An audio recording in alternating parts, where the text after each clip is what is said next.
बेटी बिना सृष्टि असंभव। बेटी है एक अनमोल रतन। बेटी बचाने का करो जतन।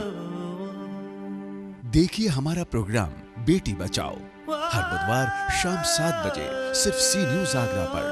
अभियान से जुड़ने के लिए संपर्क करें 9897596157।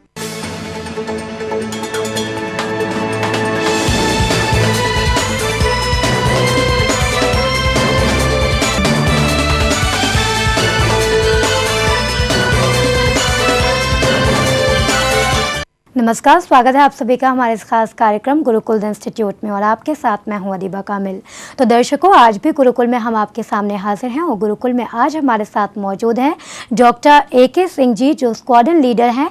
आपको बताना चाहेंगे कि आप MPS ग्रुप ऑफ इंस्टीट्यूशन के चेयरमैन हैं और आज हम इनसे बात करेंगे MPS ग्रुप ऑफ इंस्टीट्यूशन के बारे में, साथ ही इनके द्वारा शुरू किए गए MPS वर्ल्ड स्कूल के बारे में भी आज हम बात करेंगे। तो सबसे पहले आइए स्वागत करते हैं AK सिंह जी का। सर, आपका बहुत बहुत स्वागत है, आप हमारे स्टूडियो में आए, हम आपका बहुत बहुत स्वागत करते हैं। तो सर, आज हमारे साथ मौजूद हैं AK सिंह जी।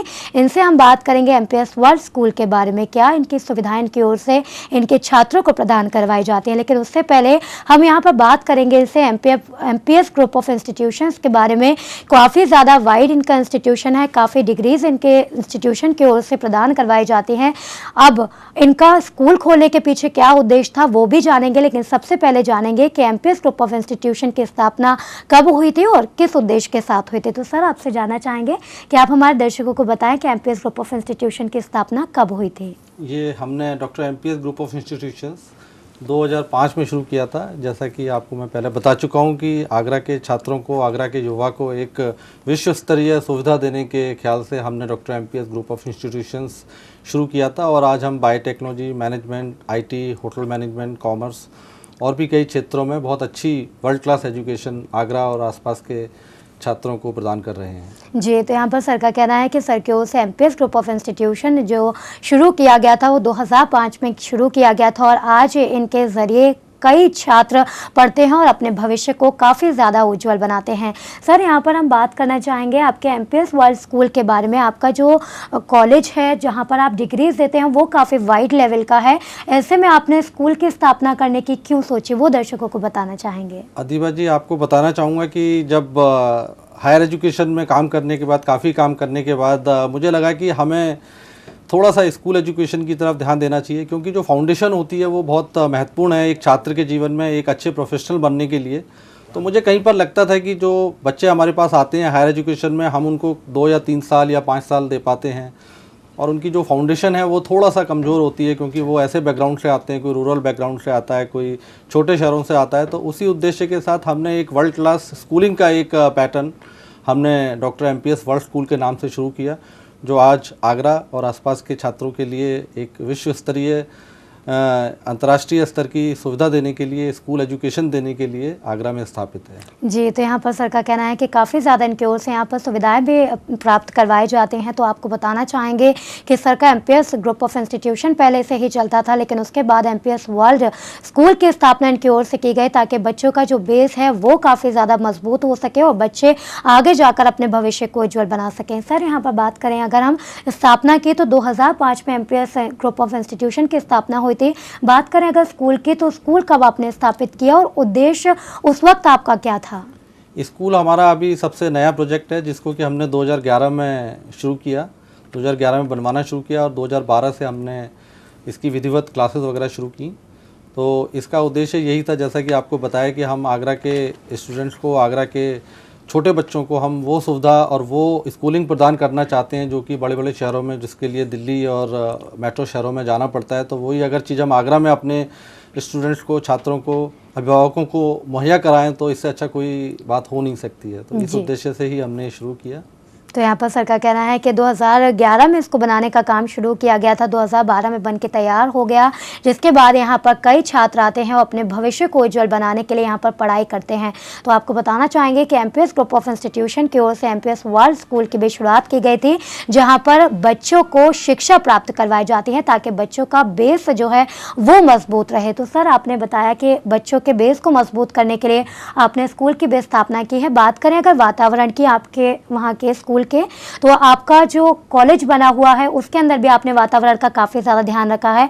अगर स्कूल की बात करें तो स्कूल में भी क्या आपने वातावरण पर विशेष ध्यान दिया है? जी, मैंने बहुत ध्यान दिया है। जैसा कि आप जानते हैं कि मेरा टेस्ट है कि मैं वो वातावरण छात्रों को दूं जो कि वर्ल्ड क्लास हो, जो कि बहुत ही शिक्षा के लिए बहुत ही अनुकूल हो। इसके लिए कि हमने बहुत अच्छे इंफ्रास्ट्रक्चर की रचना की है। इंफ्रास्ट्रक्चर जो है वो पूरा सेंट्रली एयर कंडीशनड है, और जो भी आप उसमें देख सकते हैं, जो भी वर्ल्ड क्लास फैसिलिटीज़ होती हैं शिक्षा के लिए, जैसे लैब्स हैं, लाइब्रेरीज़ हैं, क्लासरूम्स हैं और ऑडिटोरियम्स हैं, वो सब हमने बनाई हैं। इसके साथ जो हमारे पार्क्स हैं, लॉन्स हैं, वहाँ भी हमने इको फ्रेंडली एनवायरनमेंट से प्रेरणा लेके सारा एक इको फ्रेंडली एटमॉस्फेयर में सब डेवलप किया है, जिससे कि बच्चे का जो माइंड है वो हमेशा फोकस रहे और एक अच्छी शिक्षा प्राप्त कर सके। जी, तो यहाँ पर सर का कहना है कि वातावरण का भी काफ़ी ज़्यादा ध्यान रखा गया है और पूरी तरीके से इको फ्रेंडली परिसर को बनाया गया है ताकि बच्चों का पूरा फोकस उनकी पढ़ाई पर रहे और बच्चों का माइंड डाइवर्ट ना हो। इसलिए इको फ्रेंडली पूरे परिसर को बनाया गया है ताकि बच्चे अच्छी शिक्षा प्राप्त कर सके। सर, यहाँ पर आपने बताया कि स्थापना कब हुई आपके कॉलेज के, वातावरण का आपने कितना ध्यान रखा है। सुविधाओं की अगर हम बात करें तो आपके ओर से स्कूल के अंदर क्या क्या सुविधाएं बच्चों को प्रदान कराई जाती हैं? देखिए, जैसा कि आप जानते हैं कि आजकल टेक्नोलॉजी का ज़माना है, तो आजकल हर चीज़ टेक्नोलॉजी से ज़्यादा प्रेरित है। तो उसके लिए हमने जो क्लासरूम्स बनाए हैं वो स्मार्ट क्लासेस हैं। उसमें टाटा एच के साथ हमारा टाई अप है, जिसमें कि हम डिजिटल क्लासरूम्स के द्वारा छात्रों को शिक्षा दे रहे हैं। इसके अलावा जो कंप्यूटर लैब है या साइंस लैब्स हैं, वो सारे टेक्नोलॉजी से बहुत ज़्यादा वो हैं। और इसके अलावा हमने एक रोबोटिक्स का जो कॉन्सेप्ट है, जो कि हमारे देश में नया है, रोबोटिक्स लैब बनाई है, जो जिसमें कि आज छात्र रोबोटिक्स के बारे में और जो नई नई चीज़ें आ रही हैं रोबोटिक्स की फील्ड में, उससे अपना उसके बारे में भी जान सकते हैं। और इसके अलावा और जो वर्ल्ड क्लास सुविधाएं होती हैं, ऑडिटोरियम्स हैं और भी कई चीज़ें हैं जो हम अपने उसको आगरा में प्रोवाइड कर रहे हैं। जी, तो यहाँ पर सर आपने बताया कि काफ़ी ज़्यादा सुविधाएं यहाँ से आपके ओर से आपके छात्रों को प्रदान करवाई जाती हैं। कई तरीके की लैब्स भी यहाँ पर बनाई गई हैं। अगर बात करें यहाँ पर बोर्ड की, तो किस बोर्ड से आपका स्कूल एफिलिएटेड है वो भी हमारे दर्शकों को बताना चाहूँगा कि हमारा अभी जो एफिलिएशन है वो central board of secondary education CBSE से है, क्योंकि CBSE ही एक हमारे देश का सबसे बड़ा बोर्ड है और सबसे ज़्यादा छात्र CBSE में ही होते हैं। और CBSE की जो एजुकेशन है वो सारे कॉम्पिटिटिव एग्ज़ाम्स में और सारे जो देश के और भी कॉम्पिटिशन्स होते हैं, एग्ज़ाम्स होते हैं, उसमें काफ़ी काम आती है। लेकिन मेरा विजन है कि आगे मैं अंतर्राष्ट्रीय बोर्ड जैसे कि कैम्ब्रिज यूनिवर्सिटी का IB इंटरनेशनल बैकलॉरेट होता है, उसको भी आगरा के छात्रों के लिए लेकर आऊँ। लेकिन अभी ये प्रयास है, देखो इसको आगे कब लाती हैं। जी, तो यहाँ पर सर का कहना है कि CBSE बोर्ड की ओर से एफिलेटेड है इनका स्कूल, जहाँ पर बच्चों को उच्च शिक्षा प्राप्त करवाई जाती है। बच्चे इनके स्कूल में आकर अपने भविष्य को उज्जवल बना सकते हैं। दर्शकों, यहाँ पर हम एक अहम बात आपको एक बार फिर से याद दिलाना चाहेंगे कि जो हमारे छात्र होते हैं वो देश के भविष्य की नींव रखते हैं। इसलिए बहुत ज़्यादा ज़रूरी होता है कि हमारे बच्चे एक अच्छी जगह पर जाकर शिक्षा प्राप्त करें ताकि वो अपने देश के नाम के साथ, अपने माँ बाप के नाम के साथ, अपने स्कूल के भी नाम को रोशन कर सके। तो आज हमारे साथ AK सिंह जी मौजूद हैं, जो MPS ग्रुप ऑफ इंस्टीट्यूशन के चेयरमैन हैं। उनसे हमारी वार्ता आगे भी जारी रहेगी, लेकिन फिलहाल वक्त तो चला है एक छोटे से ब्रेक का।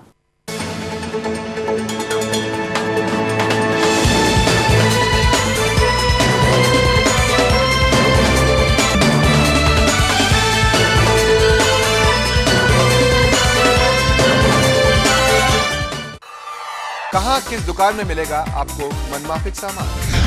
कौन सा बिल्डर देगा आपको सपनों का मकान? कम दाम में मिलेगा बेहतर सामान, यानी कि आम की आम और गुठलियों के दाम। देखिए हमारा खास प्रोग्राम मुनाफे की बात हर रविवार शाम 7 बजे सिर्फ सी न्यूज़ आगरा पर।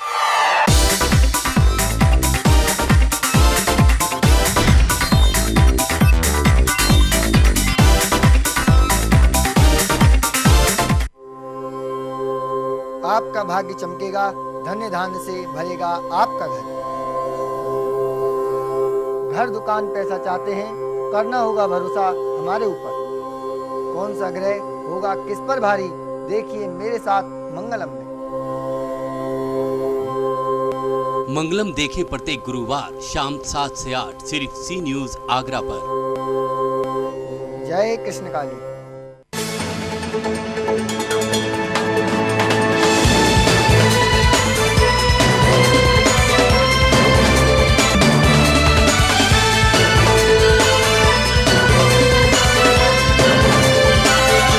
ब्रेक के बाद एक बार फिर से आपका हमारे इस खास कार्यक्रम में बहुत बहुत स्वागत है। तो दर्शकों, आज हम गुरुकुल में बात कर रहे हैं ए.के. सिंह जी से, जो एमपीएस ग्रुप ऑफ इंस्टीट्यूशन के चेयरमैन हैं, और आज हमें बता रहे हैं एमपीएस वर्ल्ड स्कूल के बारे में कि क्या क्या सुविधाएं इनकी ओर से इनके छात्रों को प्रदान करवाई जाती हैं और किस तरीके से आपका छात्र इनके स्कूल में जाकर अपने भविष्य को उज्ज्वल बना सकता है, उसके बारे में भी आपको तमाम जानकारियाँ दे रहे हैं। तो एक बार फिर से रुक करते हैं हमारी चर्चा का। तो सर, यहाँ पर अभी हमने ब्रेक से पहले बात की थी आपसे, आपने सुविधाओं के बारे में बताया था, हमें काफ़ी कुछ सीबीएसई बोर्ड से एफिलेटेड है, अपनी इस बात की भी जानकारी दी थी। अब यहाँ पर बात करें अगर आपके स्कूल की, तो बताना चाहेंगे दर्शकों को कि क्या आपका स्कूल कोएड है जहाँ पर बॉयज़ एंड गर्ल्स एक साथ बैठकर पढ़ाई कर सकते हैं? हाँ जी हाँ, हमारा स्कूल को एजुकेशनल स्कूल है जिसमें कि बच्चे बच्चियाँ दोनों आते हैं, और मेरा मानना है कि जो बच्चियाँ हैं, जो लड़कियाँ हैं, उनको भी पूरा प्रोत्साहन देना चाहिए और उनको आगे बढ़ाना चाहिए। तो इसलिए हमने दोनों वर्गों के लिए, दोनों तरह के छात्रों के लिए ये रखा है।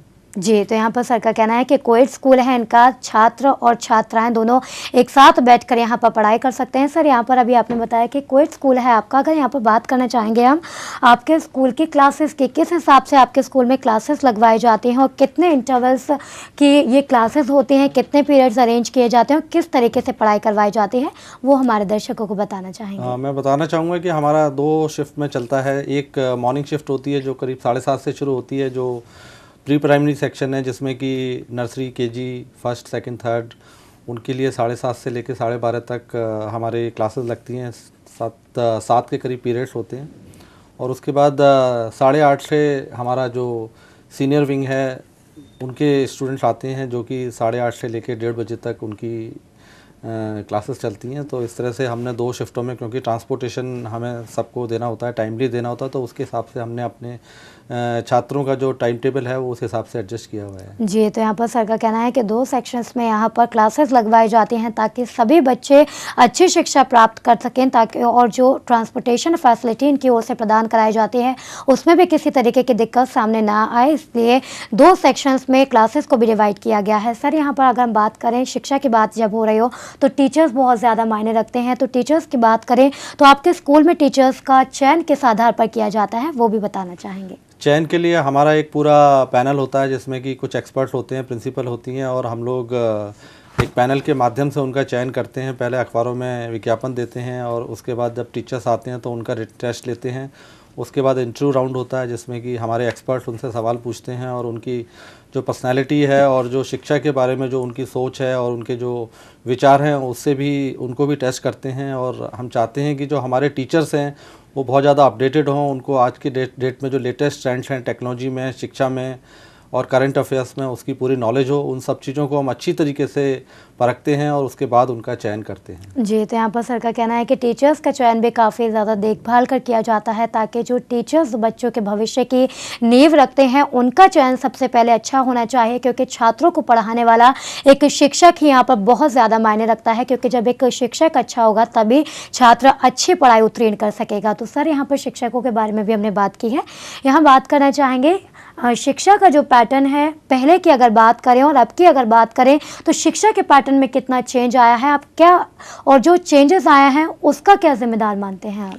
मैं आपको बताना चाहूँगा इस चैनल के माध्यम से कि जो पहले शिक्षा थी, जब हम लोग पढ़ा करते थे तो शिक्षा के क्षेत्र में बहुत ही एक रूटीन एजुकेशन होती थी, जिसमें कि क्लास में टीचर ब्लैक बोर्ड पर पढ़ाते थे और किताबें होती थी, नोट्स होते थे और हम लोग उससे पढ़ा करते थे। लेकिन अब पिछले 5-6 सालों में शिक्षा के क्षेत्र में और ख़ासकर स्कूली शिक्षा के क्षेत्र में बहुत ही व्यापक बदलाव आए हैं। जैसे कि मैंने बताया कि टेक्नोलॉजी आज के हमारे समाज के ऊपर, हमारी शिक्षा के ऊपर बहुत अच्छी तरीके से हावी हो रही है। तो टेक्नोलॉजी का जो यूज़ है एजुकेशन में वो काफ़ी प्रोमिनेंट हो गया है। आजकल हर चीज़ टेक्नोलॉजी से चलती है। एक 3 साल का बच्चा भी आईपैड और टच स्क्रीन का यूज़ जानता है। तो उसको ध्यान में रखते हुए हमने टेक्नोलॉजी को बहुत ज़्यादा अपने शिक्षा में समायोजित किया है।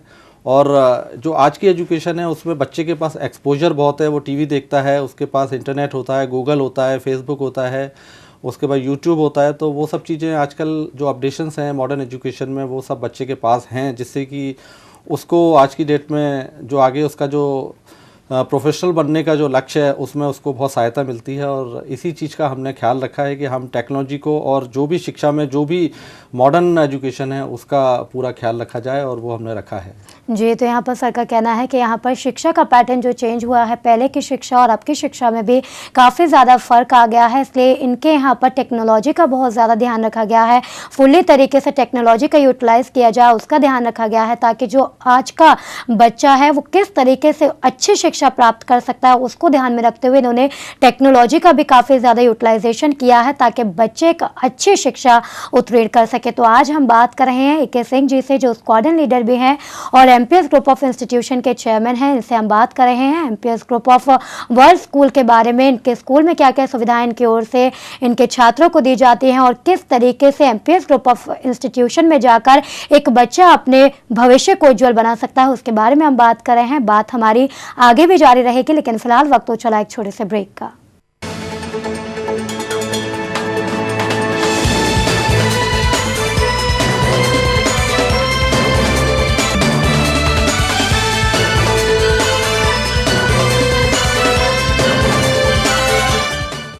आगरा की राजनीति की बिसात पर नेता सजाते हैं गोटियां, मगर शहर की सड़कों को सजाने में क्यों रहते हैं नाकाम। नेता विपक्ष का हो या सत्ता हो उसके साथ, मगर नेता कितना देते हैं आगरा की जनता का साथ। देखिए आगरा की राजनीति का हाल और पूछिए अपने नेता से अपने सवाल। देखिए हमारा प्रोग्राम बोलिए नेताजी, हर शनिवार शाम 7 बजे सिर्फ सी न्यूज़ आगरा पर।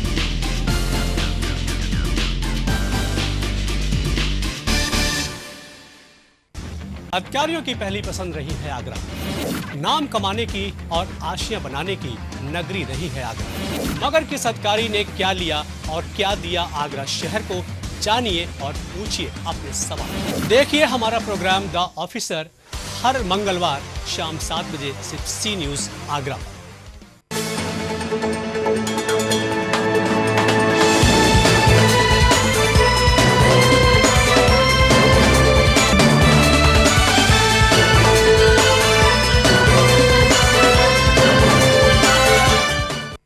तो ब्रेक के बाद एक बार फिर से हमारे इस खास कार्यक्रम गुरुकुल द इंस्टीट्यूट में आप सभी का बहुत बहुत स्वागत है। और आज हमारे साथ ए.के. सिंह जी मौजूद है, जो एमपीएस ग्रुप ऑफ इंस्टीट्यूशन के चेयरमैन हैं, और उनसे हम बात कर रहे हैं एमपीएस वर्ल्ड स्कूल के बारे में। तो आइए एक बार फिर से रुक करते हैं हमारी चर्चा का। सर, अभी ब्रेक से पहले हमने आपसे काफ़ी ज़्यादा बातचीत की थी, आपने अपने इंस्टीट्यूट के बारे में काफ़ी कुछ बताया था। यहाँ पर हम हमारे दर्शकों को बताना चाहेंगे कि एक छात्र आपके स्कूल में जाकर किस तरीके से एक अलग तरीके की शिक्षा प्राप्त कर सकता है, क्या स्पेशल सुविधाएं आपकी ओर से आपके छात्रों को प्रदान करवाई जाती हैं, वो हमारे दर्शकों को बताना चाहेंगे। मैं अधिबा जी आपको 3 बातें बताना चाहूँगा। एक तो हमारा जो मेन फोकस है इंडियन वैल्यूज़ और ग्लोबल विजन के ऊपर है। जैसा कि आप जानते हैं कि हमारे समाज में यूरोपियन सभ्यता, अमेरिकन सभ्यता, इनका बहुत ज़्यादा प्रभाव है। तो उसमें हमने इंडियन वैल्यूज़ को ध्यान में रखते हुए, इंडियन वैल्यूज़ के साथ ग्लोबल विजन के ऊपर कि हम अपनी वैल्यूज़ को साथ रखते हुए अपने छात्रों को एक ग्लोबल सिटीज़न बनाएं, ग्लोबल प्रोफेशनल बनाएं, यह हमारा पहला उद्देश्य है। दूसरा, हम लोग एक सक्सेसफुल पेरेंटिंग का कॉन्सेप्ट डेवलप कर रहे हैं। जैसा कि आप जानते हैं कि आज की डेट में बच्चा हमारे पास 5-6 घंटे रहता है, वो भी 5 डेज़ अ वीक। तो पेरेंट्स का जो रोल है वो बहुत ज़्यादा इंपॉर्टेंट है। तो हम लोग बच्चों के साथ पेरेंट्स को भी एजुकेट कर रहे हैं, उनके लिए वर्कशॉप्स कराते हैं, उनके लिए सेमिनार्स कराते हैं, उनको टिप्स देते हैं कि वो किस तरीके से अपने बच्चे को अपने घर में और अपने साथ जब रखते हैं तो वो उस बच्चे के विकास में, उस बच्चे के डेवलपमेंट में हमें सहयोग दें। और तीसरा जो बहुत इम्पॉर्टेंट पहलू है जो हमने स्टार्ट किया है, दैट इज़ हम लोग एक 9th से ऊपर के बच्चे को हम ये मानते हैं कि उसके पास 4 साल होते हैं अपने कैरियर को बनाने के लिए, हायर एजुकेशन में जाने के लिए, अपने प्रोफेशन को ढूंढने के लिए। तो हमने 9th से ऊपर के बच्चों के लिए एक फ्री कोचिंग स्टार्ट की है, जो 9th, 10th, 11th, 12th 4 साल हम देंगे। किसी को IIT में जाना है, किसी को मेडिकल में जाना है, किसी को CA बनना है, किसी को आर्म फोर्सेस में जाना है। तो हम 4-5 स्ट्रीम्स में हम फ्री एजुकेशन 9th ऑनवर्ड्स बच्चे को प्रोवाइड कर रहे हैं। अभी पिछले साल हमने एक आगरा जीनियस अवार्ड का शुभारंभ किया था, जिसमें कि हम आगरा के जो प्रतिभाशाली बच्चे हैं, इंटेलिजेंट बच्चे हैं, उनका एक एग्ज़ाम कंडक्ट कराते हैं और उनमें जो बहुत अच्छे बच्चे हैं उनको आगरा जीनियस अवार्ड्स के नाम से उनको सम्मानित करते हैं, जिससे कि उनको प्रोत्साहन मिले। तो ऐसी कई सारी चीज़ें हैं जो मैं चाहता हूँ कि आगरा की स्कूलिंग में हम लोग अपने बच्चों को दें, जिससे कि वो बच्चे आगे जाके world class professionals, world class citizens बने और हमारे देश का, हमारे शहर का, हमारे आगरा का जो कि ताजमहल के लिए फेमस है, वो कल हमारे प्रोफेशनल्स के लिए, कल हमारे स्टूडेंट्स की वजह से, कल हमारे यूथ की वजह से विश्व में नाम कमाए। जी, तो यहाँ पर सर का कहना है कि काफ़ी ज़्यादा स्पेशल सुविधाएं भी इनकी ओर से इनके स्कूल में दी जाती हैं ताकि हमारे आगरा के जो छात्र हैं वो हर जगह पर जाकर देश में अपना नाम रोशन कर सके। तो आज हमारे साथ ए.के. सिंह जी मौजूद हैं, इनसे हम एमपीएस वर्ल्ड स्कूल के बारे में बातचीत कर रहे हैं। सर, अभी आपने बताया कि किस तरीके से स्पेशल सुविधाएं आपके स्कूल में प्रदान करवाई जाती हैं, एक्स्ट्रा क्लासेस के बारे में बताया, कोचिंग्स अलग से दी जाएंगी, उसके बारे में भी आपने बताया।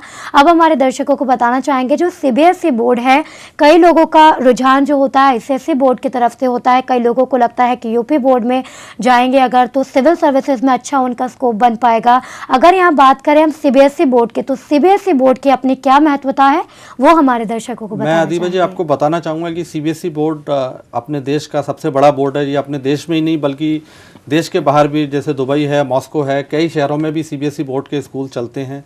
CBSE बोर्ड का जो पैटर्न है वो एक तरह से बहुत ही यूनिवर्सल पैटर्न है, जिसमें कि आपके IITs में जाने के लिए, मेडिकल में जाने के लिए, इंजीनियरिंग में जाने के लिए और किसी भी क्षेत्र में आगे जाने के लिए जो CBSE बोर्ड का जो करिकुलम है वो बहुत ही ज़्यादा यूनिवर्सल है, बहुत ज़्यादा स्टडीज़ पर फोकस है। और बोर्ड्स भी अच्छे हैं, यूपी बोर्ड का पैटर्न भी अच्छा है, लेकिन CBSE बोर्ड में जो वोकेशनल एजुकेशन है, जैसे कि बायोटेक्नोलॉजी है, मैनेजमेंट है, वो उन्होंने 12th लेवल पे ही शुरू कर दिया है। तो CBSE में अगर छात्र जाता है तो उसको डेफिनेटली उसको ना केवल एकेडमिक्स में बल्कि उसकी पर्सनालिटी में और उसकी बहुत सारी स्पेशलाइज्ड फील्ड्स में उसको अपनी पढ़ाई कर सकता है और वो आगे जाके उसके लिए बहुत ज़्यादा हेल्पफुल होती हैं। तो मैं CBSE बोर्ड को सबसे ज़्यादा रिकमेंड करता हूँ हिंदुस्तान में, और यही बोर्ड पूरे इंडिया में सारे स्कूल्स में होना चाहिए। जी, तो यहाँ पर सर का कहना है कि CBSE बोर्ड की अपनी एक अलग महत्वता होती है और पूरे अगर हम बात करें, अगर इंडिया की बात करें तो इंडिया से बाहर भी कई जगहों पर CBSE बोर्ड अपनी पहचान बना चुका है और CBSE बोर्ड की अपनी एक अलग महत्वता होती है और सर का कहना है कि वो CBSE बोर्ड को सबसे ज़्यादा रिकमेंड करते हैं। तो यहाँ पर सर अभी आपने बताया CBSE बोर्ड के बारे में बात की, पढ़ाई से रिलेटेड हमने काफ़ी ज़्यादा बातचीत कर ली, लेकिन अगर बात करें जहाँ पढ़ाई की बात हो रही हो वहाँ बच्चों के लिए खेलकूद भी बहुत ज़्यादा ज़रूरी होती है।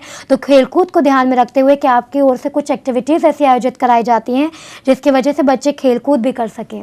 मैम, आपको बताना चाहूँगा कि स्पोर्ट्स के बिना और कल्चरल और एक्स्ट्रा करिकुलर एक्टिविटीज़ के बिना ये एक बच्चे का अच्छा विकास नहीं हो सकता। तो इस दिशा में हमने न केवल स्पोर्ट्स के लिए बहुत अच्छे प्लेग्राउंड्स और जितनी फैसिलिटीज़ इंडोर और आउटडोर स्पोर्ट्स की होती हैं, वो चाहे टॉडलर हो चाहे उसके लिए और चाहे वो बड़ा बच्चा हो उसके लिए, हमने जैसे क्रिकेट है, फुटबॉल है, बास्केटबॉल है, बैडमिंटन है, टेनिस है, इसके अलावा जितने भी इंडोर गेम्स हैं, टेबल टेनिस है और बहुत सारे माइंड गेम्स हैं जैसे चेस है, कैरम है, बहुत सारे गेम्स की सुविधाएं अपने कैंपस में रखी हैं।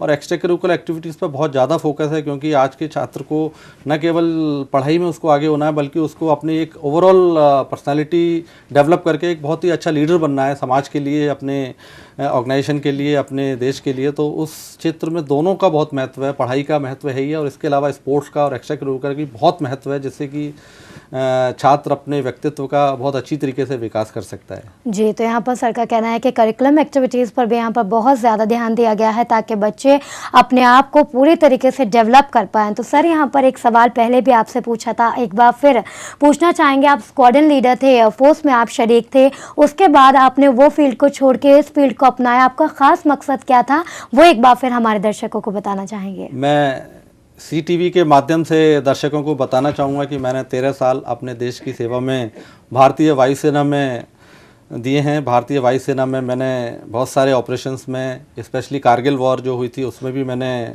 लड़ाई लड़ी थी, और इसके अलावा जितने श्रीलंका में एक ऑपरेशन हुआ था पवन के नाम से, उसमें भी मैं गया था, और बहुत सारे जम्मू कश्मीर और बहुत सारे देश में ऑपरेशंस किए थे। लेकिन एक मुकाम पे आने के बाद मुझे लगा कि मुझे अभी अपने देश के लिए, अपने समाज के लिए, अपने युवा के लिए कुछ और भी करना चाहिए। तो मैंने जब एयरफोर्स छोड़ा तो एयरफोर्स छोड़ने के बाद मुझे लगा कि शिक्षा से अच्छा कोई चीज़ नहीं है जिससे कि आप अपने यूथ को, अपने युवा को, अपने बच्चे को दे सकते हो।